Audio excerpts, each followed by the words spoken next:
Tra le tante iniziative previste nell'ambito del 73° Mandorlo in Fiore anche la mezza maratona della Concordia che si svolgerà presso la Valle dei Templi domani domenica, presentata ieri al Comune di Agrigento, organizzata da Antonio Calamita. Ormai siamo presenti e affermati nel panorama agonistico regionale ma anche nazionale.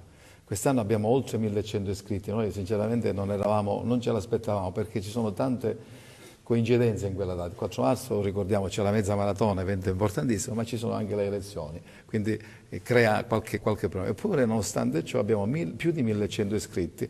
L'anno scorso avevamo 1150 iscritti, quindi è cambiato ben poco, cioè riusciamo a superare questi momenti. Questo cosa vuol dire? Che realmente questa gara è un evento agonistico, ma è anche un evento che si è trasformato in un evento turistico. Tantissime persone che vengono dalla Sicilia e anche dal resto d'Italia.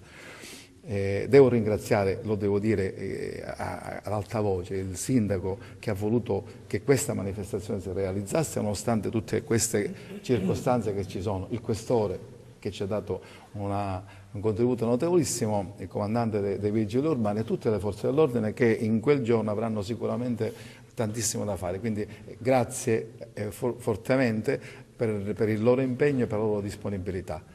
Andiamo alla gara, sarà una gara bellissima, abbiamo visto che anche il tempo ci aiuta, non ci possiamo fare niente, le previsioni sono ottime e questo ci fa ben sperare perché veramente questa manifestazione che blocca una parte della città, ma soltanto ricordiamo così per sommi capi qual è il tracciato, partiamo dal viale Falcone Borsellino, arriviamo verso le dune all'altezza della terza traversa, ritorniamo indietro e risaliamo sul viale Emporium, passiamo davanti al villaggio Peruzzo e saliamo verso i templi, andiamo nella via Sacra, Tempio di Girone e ridiscendiamo, facciamo lo stesso percorso. Intanto è arrivata in città, invitata dal Consorzio Turistico Valle dei Templi e ricevuta anche dal primo cittadino, l'ambasciatrice d'Inghilterra Jill Morris.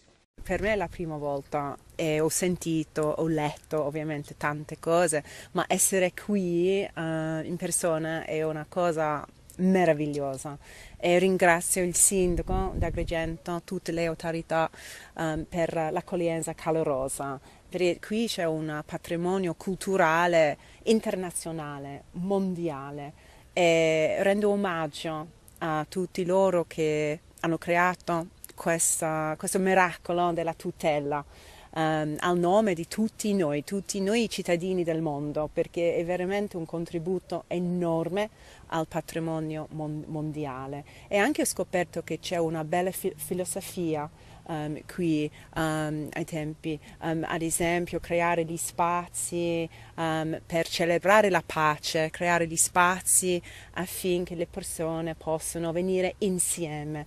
Ma è un'idea di Fabrizio Lagaipa dello scorso anno, ha invitato una serie di ambasciatori in Italia perché noi crediamo nel valore della festa del Mandorlo in Fiore. Il consorzio si sta spendendo giornalmente e già da qualche anno a fianco al parco archeologico nella crescita di questo territorio.